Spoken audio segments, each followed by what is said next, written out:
Hello, we are back to rainy days here in London and a lot of uncertainty. I don't know. I'm getting a bit numb to this push and pull between confinement and possible freedom, and who knows what's going to happen. It just keeps going on, doesn't it? But in the meantime, there are new books, and I have a big group that I'm quite excited about. I'd be really keen to know from you which you're most interested in as I talk through all of these, or if you've read any of these and would really recommend them, let me know in the comments below. So as I talked about recently, I just went down to Dorset for a week and I went to some bookshops there, and one book I picked up from the bookshops was Mr. Loverman by Bernardine Evaristo. So I've only read her novel Girl, Woman, Other, and people who are fans of her work really recommend this novel after reading that. And so yeah, it's one I've been wanting to get to that I didn't have a copy of, so I've picked it up now. It's about a 74-year-old man who is named Barry and lives in Hackney in London, but was born in Antigua. He is a husband, he's a father, he's a grandfather, and he's also been having a long-term affair with his male best friend. And his wife doesn't know about this. She knows he's been having an affair, but not with his male best friend. And so yeah, it's the story of that. He's known for his taste in retro suits, and so I think it's meant to be quite like a moving novel, but also a slightly comic one in its tone, and that it's sort of funny as well as like heartrending. And yeah, so I'm really looking forward to finally reading this. China Room by Sunjeev Sahoda. This has a beautiful cover. This novel has a dual storyline. So one part of it is about a young bride in Punjab in 1929, and she's been married to a man, a farmer, in a joint ceremony along with her sisters, and who's been married to a group of brothers, and they all live on this farm, and the women are confined from the men, and they're not even certain who their husbands are. And so yeah, it's about her storyline in trying to discover who her husband is. And then the other storyline is about a man in 1999 in England who then travels back to this farm in Punjab and to try to find out about his family history. And so yeah, it's about those dual stories. And it's said that this is partly autobiographically inspired by the author's experiences. And yeah, just sounds like a really powerful story. So I've not read this author's previous novel, The Year of Runaways, yet. This was his previous book, which was nominated for multiple awards. Like it says on the cover, it's printed here, shortlisted for the Booker Prize, as well as like a sticker, just in case you didn't notice the Booker attention. But yeah, it was nominated for a lot of other awards as well. And yeah, I just didn't get around to reading it because it's quite a long novel, but it's one that I want to get to as well. So yeah, I'm sort of hoping to read both of these. The Child by Kjersti A. Skomsvold, and it's translated from the Norwegian by Martin Aitken. So this is a novel about a mother, a woman in her 30s, who's given birth to her second child, and she's the novel is her speaking to her second child and telling the story of her life and how it felt like for a long time in her life not a lot of things were happening, but then things suddenly accelerated and she got married and she started having children, and it was become a very busy period, but it's left her not very much time for writing. And so I think it's about this thing in our lives, how how it can seem quite often like how not a lot is happening in your life and things are just sort of ticking along, and then suddenly lots of different events happen all at the same time, and it can be a bit overwhelming. So I think it describes that experience, and yeah, this sounds like a very touching novel. Sorrowland by Rivers Solomon. This is described described as a genre-bending work of fiction, which always intrigues me. So the novel is about Vern, who is a black woman with albinism who escapes from a religious compound, and when she is on her own, she discovers that she's developing these extrasensory powers, and living alone, she gives birth to children, and she's developing these powers of her. And so yeah, it follows the story of her life, and that sounds like such an intriguing story. This is published by Murky Books, that also published the novel We Are All Birds of Uganda, which was published earlier this year, and which I absolutely loved reading. And so yeah, I'm really curious to read more by this publisher.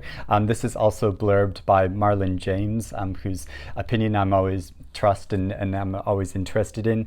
And he says, Sorrowland is a wonderland of fantastical and frightening, magical and real. At the center of this world and leaping off the page is Vern, unstoppable, unforgettable, and unlike anyone you have ever seen before. I have two new collections of short stories, which sound sort of similar or kind of connected in the way that they're exploring sensuality and the body in different ways. So first off is this collection with a great title called Yes, Yes, More, More by Anna Wood. And these are short stories which explore the radical possibilities of pleasure. So it is about characters that meet friends and lovers and have different experiences, like sharing a Kit Kat with Marcel Proust, and a woman who flees to New Orleans to discover new pleasures and treasures there. And so yeah, I think this sounds really intriguing. There is a story called Rise Up Singing. There's a story called Chronicle of a Baffled Spinster. Some of the stories I'm not going to read aloud their titles because they're a bit rude, but if you want to read them there, then there they are. And then there is 100 Boyfriends by Brontez Purnell, which has a beautiful cover. And these short stories are described as an ode to queer love in its most messy variations, from one-night stands to long-term love affairs, to affairs with colleagues and characters that expose themselves to their racist neighbors or dating Satanists. These sound really fun and saucy, and I'm so looking forward to getting stuck into them. If you want to have a peek at the title page with all of the story names, I'll give it to you there. So have a look through. And this is being published by a new publisher called Cipher Press. And just really looking forward to getting into this. I love how the poet Denez Smith says that I love this slut of a book. The Netanyahus by Joshua Cohen. This is a novel about a Jewish historian who works at a college in New York State and who is on the hiring committee and interviewing an exiled Israeli scholar who specializes in the Spanish Inquisition. And it's about their interactions with each other and how this scholar sort of disillusions this historian from his views as someone who just lives in America. And it's described as a sort of genre-defined novel that treads the line between fiction and nonfiction and is an inventive comedy. I've not read this author before, Joshua Cohen, but he was picked as one of Granta's best young American novelists several years ago. And I'm really intrigued to try his writing. The Wolf Den by Elodie Harper. This is a novel about a woman named Amara who lives in Pompeii.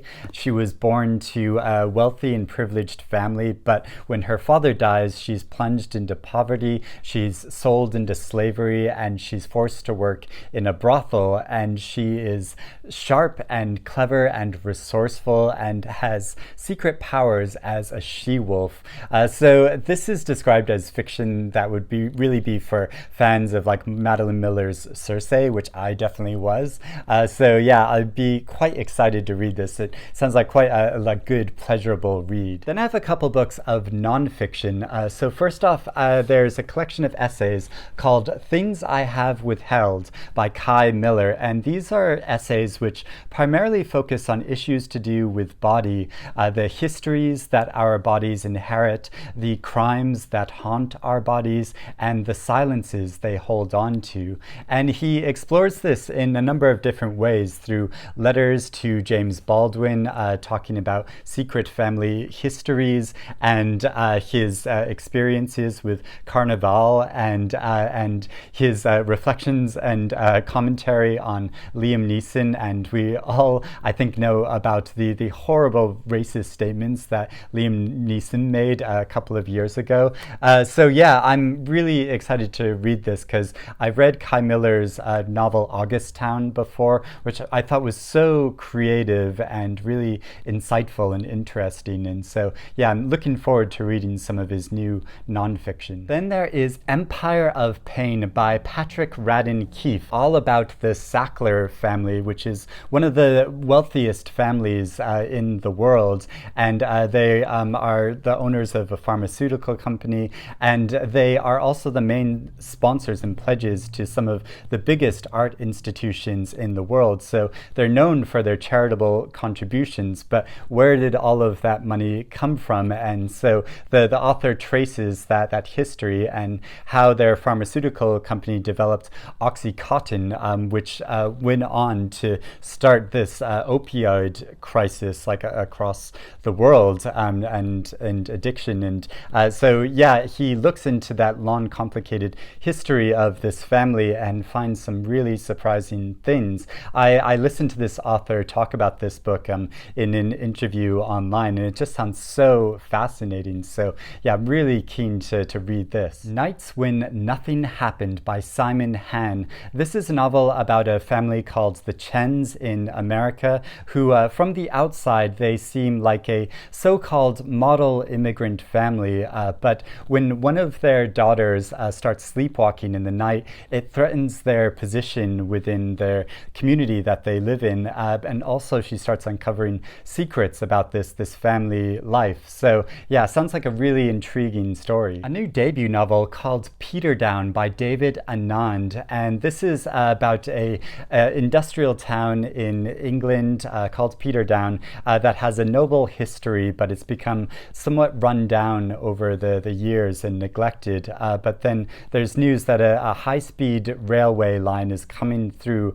the town, and but to come through the town and start a station there, one of the town's institutions needs to be destroyed and torn down. And so there's debate amongst the community about which of these institutions is going to be torn down, and there's different advocates for the different locations that are up in the running for being destroyed. And in doing so, it uncovers like stories about the town and hidden histories of it, and all this drama and conspiracies. It's quite a long novel. It's almost 600 pages long, but yeah, that sounds like a really good storyline. Megan Hunter's second novel has just come out in paperback called The Harpy. So yeah, has a really beautiful cover, and I loved her debut novel called The End We Start From. So I've been really wanting to read this. This is about a couple who the wife discovers that her husband is having an affair,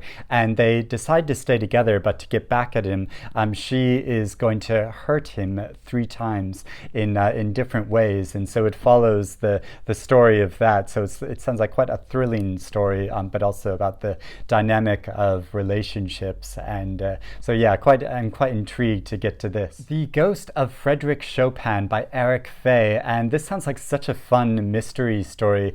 So it's set in 1995 in Prague, and it centers around the story of a middle-aged woman who has no musical training, but she believes that she's possessed by the spirit of Chopin, who has come back to compose these pieces of music that he wasn't able to during his lifetime. And it's about a documentary filmmaker that is making a documentary about this woman and about her experiences, and trying to uncover whether or not she is a fraud. So yeah, that sounds so interesting. The Melting by Lize Spit. This is described as part thriller and part coming-of-age story about a woman in her 20s who returns to her hometown with a big block of ice in the trunk of her car, in the boot of her car, and when she wants to get revenge for things which happened to her and around her during her childhood. And this was originally written in Dutch. It was a big bestseller, and it's just been translated and published in English for the first time. And finally, I have a crime novel called 16 Horses by Greg Buchanan. I don't often read crime fiction, but this is said to be quite an innovative one. So this is set in a dying English seaside town, and a local detective discovers on a farm the heads of 16 horses buried in the ground, and when they start digging up the ground, they uncover a mystery and a sinister story that's been going on in the town. And so it's about the mystery of that and uncovering the crime behind that. So those are all of the books I'm going to talk about. Like I said, let me know in the comments which of these you're most intrigued in reading. I'd love to hear about what you're really keen on. But I hope you're doing well and reading good things. I'll speak to you again soon. Bye-bye for now.